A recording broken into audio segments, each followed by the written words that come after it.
Hello, and welcome to the CDO Magazine interview series. I am Jeff Strane with SHI International, and we are partnering with CDO Magazine, MIT CDO IQ, and the International Society of Chief Data Officers in a series of interviews. Today, I have the pleasure of speaking with Dessa Gypalo, Chief Data Officer at the Illinois Department of Innovation and Technology.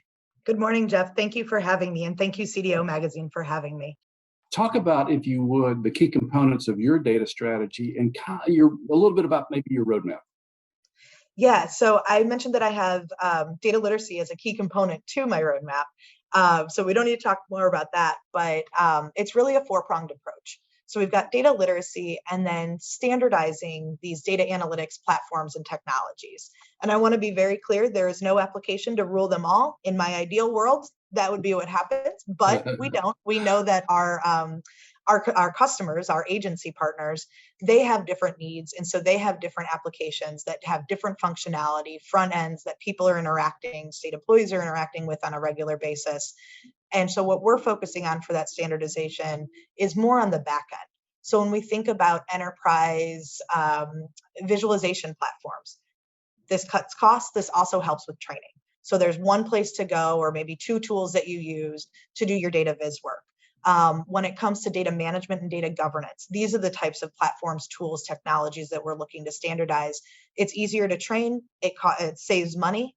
And then the best part is it helps with that collaboration and iteration piece that we've talked about a little bit, that data doesn't happen in a vacuum. And that's the next piece of the roadmap, which is this culture of collaboration and iteration. There's lots of dependencies. Especially when you're working in something as complex as a state government or a local government. You have a lot of different agencies that kind of pick up and drop off information across points of the way.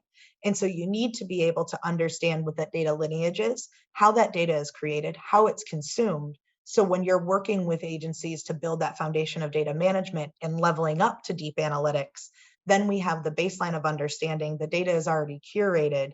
And so you can start to build and leverage your data products and your analytics tools. And then the last one is operational excellence. This is a common thing, but we're a new team, right? State data practice is my team, and we're building much of our operations from scratch. One thing that is top of mind for me is what we call the fishing factor. Some folks may know it as the bus factor, but if a member of my team decides to go fishing for 2 weeks, do our operations continue? Do we have documentation? Or does this person hold all of the institutional knowledge in their head? So that way, if there's an emergency, we can't do anything about it. So we're really looking at places that we can document and automate all of our operations where possible to make sure that regardless of the iteration of the team, that we are strong on the operational front in service to our agencies. A little bit on pulling on the fishing thread. Talk about obstacles you faced in implementation. Yeah, so for those who work in state and local government, these won't be new things that you hear, but it's resources. Resources is the first one. Hiring and money. Government hiring practices tend to be long and slow, and that's intentional. And then the other piece is being a good steward of taxpayer money. So we have to be nimble, we have to be innovative, and we have to understand that we're not going to get everything we want, or maybe we think we want, or that we need in the fastest manner, because we have to be good stewards of taxpayer money. And so we have to be able to build things out in a way that makes sense and that we can scale, which is another one of challenges that we faced. Is the state is huge, right? When we think about scale, you're not running a data program for one program or for one agency. We're looking at the entirety of the state. There's over 60 agencies, boards, and commissions throughout the state.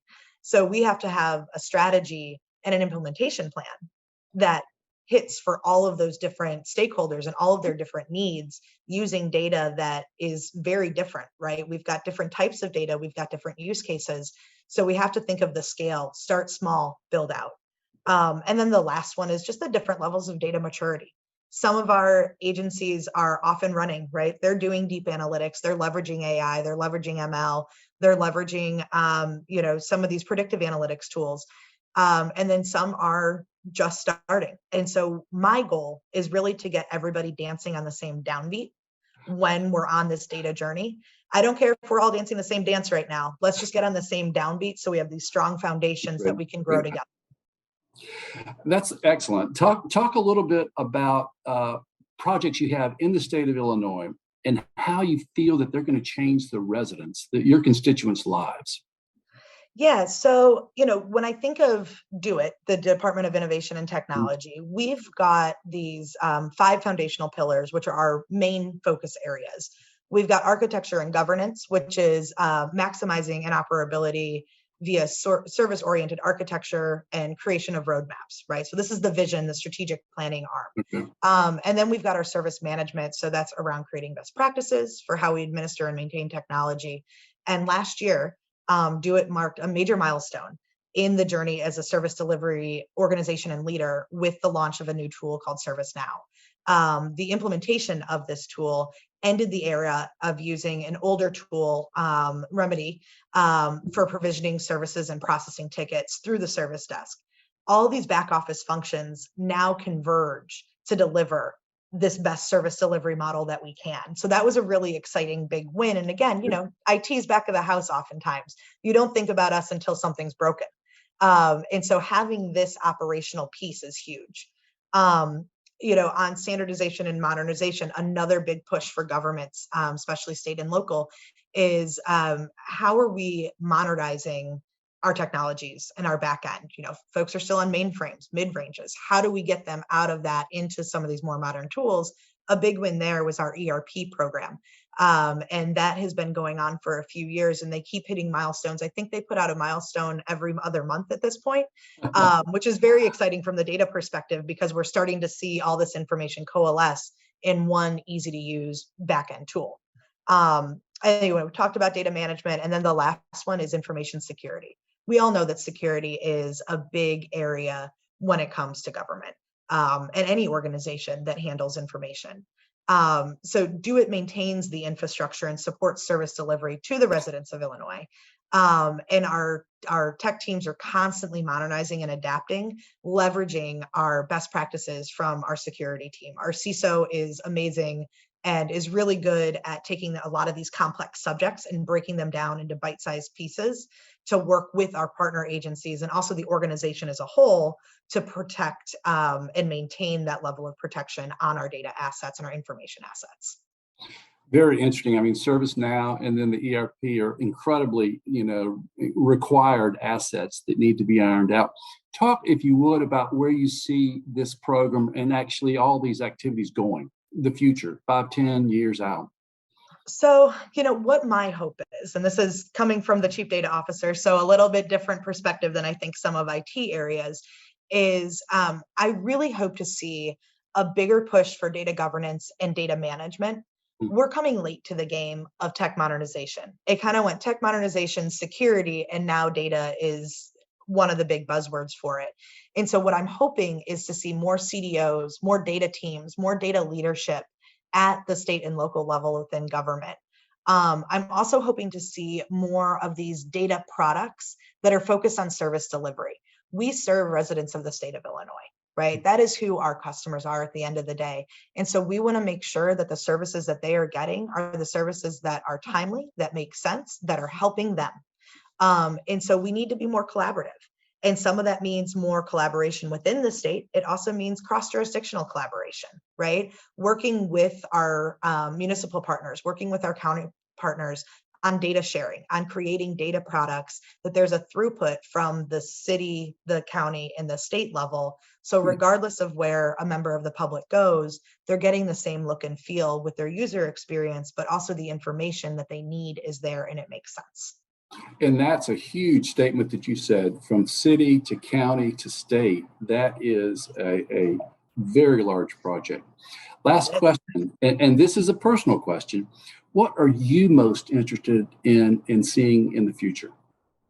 I am very curious to see where this line comes, this balance comes between data privacy and using data to create a more equitable society, right? There's a push and pull.